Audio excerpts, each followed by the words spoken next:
सिलीगुड़ी के व्यापारी मोहित गोयल और मनोज गोयल फरार, जारी होंगे गिरफ्तारी वारंट। नमस्कार, आप देख रहे हैं खबर समय और मैं आपके साथ रेयांशी। मोहित गोयल और मनोज गोयल को मिलाकर सिलीगुड़ी से अब तक 3 व्यापारी फरार हो चुके हैं। सवाल यह है कि क्या और भी व्यापारी फरार होने का मौका देख रहे हैं, क्योंकि सीजीएसटी अधिकारी कर चोरी के मामले में लगातार एक्शन में है। आपको बता दें कि फर्जी बिल से जीएसटी को 100 करोड़ का चूना लगाने का आरोप सिलीगुड़ी के 2 व्यापारी बंधुओं पर लगा है। उनके नाम मोहित गोयल और मनोज गोयल हैं।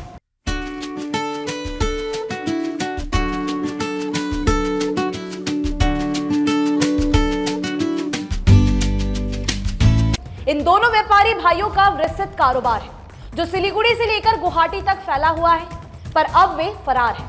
इस मामले की जांच कर रहे सीजीएसटी और केंद्रीय एक्साइज कमिश्नरेट विभाग के अधिकारियों द्वारा उनके खिलाफ समन जारी कर दिया गया है।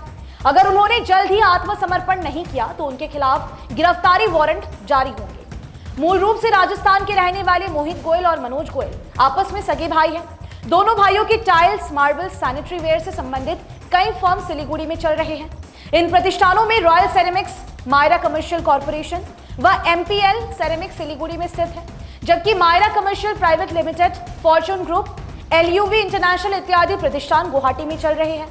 दोनों भाइयों का समाज में अच्छा रसूख भी है, पर उन्होंने कथित रूप से सरकार को चूना लगाने के लिए जो तरीका अपनाया वो उन पर भारी पड़ गए हैं। Every drop of water counts. SBM Gold's water tank is the most sustainable and durable water storage solution available. Our hashtag असली commitment.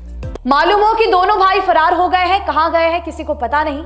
सीजीएसटी ने उन्हें समन जारी किया था। इससे पहले सिलीगुड़ी नगर निगम के 41 नंबर वार्ड के निवासी ब्रिजेश कुमार चौरसिया भी इसी मामले में फरार चल रहे थे। व्यापारी ब्रिजेश कुमार चौरसिया पर आरोप है कि उन्होंने 44 करोड़ रुपए का जीएसटी को चूना लगाया था। सीजीएसटी ने उनके खिलाफ गिरफ्तारी वारंट जारी कर दिया है। सीजीएसटी व केंद्रीय एक्साइज कमिश्नरेट विभाग इन दिनों फर्जी जीएसटी बिलों से कर चोरी करने वाले व्यापारियों के खिलाफ कड़ा एक्शन ले रहा है। इससे सिलीगुड़ी से लेकर उत्तर बंगाल और सिक्किम तक के व्यापारियों में हड़कंप मचा हुआ है।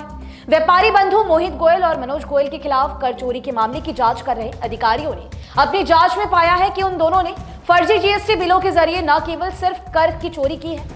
Hi, this is Chef Ranveer Brar and I'm here to tell you that also gives me the license to guarantee you brilliance on behalf of IIHM. Join International Institute of Hotel Management. बल्कि 200 करोड़ रुपए तक का कर्ज भी फर्जी दस्तावेजों के आधार पर विभिन्न बैंकों से लिया है। दोनों व्यापारी बंधुओं के खिलाफ अब तक की जांच में अधिकारियों ने पाया है कि उनकी अधिकांश फर्म केवल कागजों पर ही चलती है। उन सभी फर्मों के अलग अलग जीएसटी नंबर है। जांच में यह भी पता चला है कि सिलीगुड़ी में जो 3 फर्म चल रही है वो एक ही मकान अथवा एक ही स्थान से संचालित होती थी। छापेमारी में अधिकारियों ने जिन दस्तावेजों को बरामद किया है उससे पता चलता है कि उन्होंने ना तो किसी सामान की खरीदारी की है और ना ही बिक्री। वे सामान तो स्टॉक में भी नहीं थे। सामानों को एक फर्म से दूसरे फर्म के नाम पर कृत्रिम बिल बनाकर जारी किया जाता था।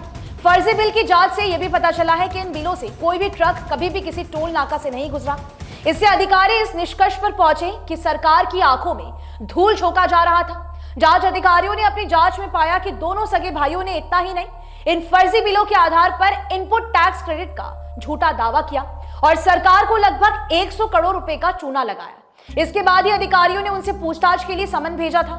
सीजीएसटी विभाग के भेजे गए समन के बाद ही माना जा रहा है कि दोनों व्यापारी बंधु फरार हो गए हैं। सीजीएसटी विभाग के अधिकारी उन दोनों के खिलाफ गिरफ्तारी वारंट जारी करने की तैयारी कर रहे हैं। अब देखना होगा कि आने वाले दिनों में इस पूरे मुद्दे को लेकर और क्या कुछ बातें सामने आती है। अभी के लिए दीजिए इजाजत। आपको बता दें कि आपके लिए खबर हमारे प्रतिनिधि सुरेंद्र श्रीवास्तव द्वारा लिखी गई है। और भी लेटेस्ट अपडेट्स पाने के लिए देखते रहे खबर समय। हर समय खबर समय। धन्यवाद। নাগাল্যান্ড স্টেট দিয়ে 200 গোল্ড মান্থলি লটারি, প্রথম পুরস্কার 1,50,00,000 গ্যারান্টেড। টিকিটের মূল্য 200 টাকা। প্রথম পুরস্কার শুধু বিক্রি হওয়া টিকিট থেকেই।